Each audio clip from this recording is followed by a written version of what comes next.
Eravipuram railway മേൽപ്പാലത്തിന്റെ നിർമ്മാണം പൂർത്തിയാക്കാത്തതിൽ പ്രതിഷേധമുയരുന്നു. ഇരവിപുരം തിരുമുക്ക് മുതൽ കാവൽപുര വരെയുള്ള മേൽപ്പാല നിർമ്മാണം മന്ദഗതിയിലാണ്. ഈ വർഷം മാർച്ചിൽ പാലം തുറക്കുമെന്ന വാഗ്ദാനം നടപ്പാക്കാൻ സാധ്യതയില്ല. 2021 നിർമ്മാണം ആരംഭിച്ചത്. ഇരവിപുരം തിരുമുക്ക് മുതൽ കാവൽപുര വരെയുള്ള മേൽപ്പാല നിർമ്മാണം ഇനിയും എങ്ങുമെത്തിയിട്ടില്ല.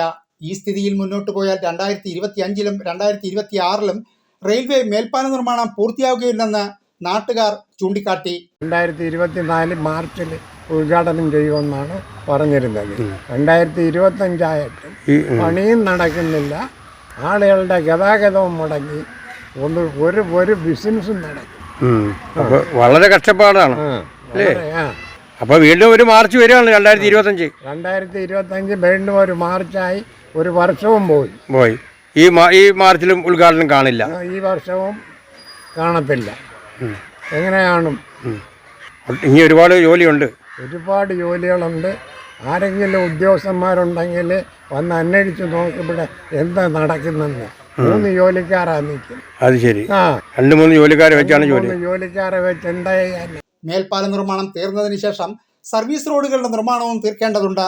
2021 ആരംഭിച്ച് 2 വർഷത്തിനകം പാലം തുറന്നു കൊടുക്കുമെന്നാണ് അന്ന് പറഞ്ഞിരുന്നത്. 24 മാർച്ച് തീർക്കുമെന്ന് പറഞ്ഞിട്ട് 24 മാർച്ചിലും തീർന്നില്ല, ഇതുവരെയും തീർന്നില്ല. ഇവിടെ പണിയൊന്നും നടക്കുന്നുമില്ല. ഓട്ടോറിക്ഷക്കാർ പോലും വിളിച്ചാൽ വരാത്ത സ്ഥിതിയായി. വണ്ടി അങ്ങോട്ടും ഇങ്ങോട്ടും പോത്തുമില്ല. ഈ വഴി കാൽനടക്കാർക്ക് പോലും പോകാൻ പറ്റാത്ത അവസ്ഥയിലാണ്. കച്ചവടക്കാരെല്ലാം പൂട്ടിപ്പോയി. എല്ലാവരുടെയും കാര്യങ്ങൾ വളരെ പരിങ്ങലായി പോവുകയാണ്. ജനപ്രതിനിധികൾ ഇതിന് വേണ്ടുന്ന എന്തെങ്കിലും നല്ല നടപടികൾ സ്വീകരിച്ചെങ്കിൽ ഇത് മുന്നോട്ട് എത്രയും പെട്ടെന്ന് തീർത്ത് തന്നെങ്കിലേ കാര്യങ്ങൾ.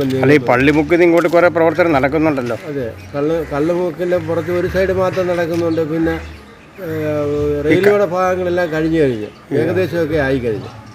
നമ്മളെ സംസ്ഥാന സർക്കാരിൻ്റെതാണ് ഇനി ശരിയാവുന്നത്. കാവൽപുര അല്ലേ? കാവൽപുര. റെയിൽവേ ഗേറ്റ് തുടക്കത്തിൽ അടച്ചത് കാരണം ബസ് സർവീസുകളും മുടങ്ങി, യാത്രാക്ലേശവും രൂക്ഷമായി. ജനങ്ങൾക്ക് റെയിൽവേ സ്റ്റേഷനിൽ വരുവാൻ ഓട്ടോ തന്നെ വിളിക്കണം. കച്ചവട സ്ഥാപനങ്ങളിൽ വ്യാപാരം നടക്കാത്തതിനെ തുടർന്ന് പലരും കടകൾ പൂട്ടിപ്പോയി. ഓരോ ഇലക്ഷൻ വരുമ്പോഴും ഉടനെ തുറന്നു കൊടുക്കുമെന്ന് ജനപ്രതിനിധികൾ പറയുന്നതല്ലാതെ ഇലക്ഷൻ കഴിഞ്ഞാൽ തിരിഞ്ഞു നോക്കാറില്ലെന്നും നാട്ടുകാർ കുറ്റപ്പെടുത്തി. News bureau, Kottiyam.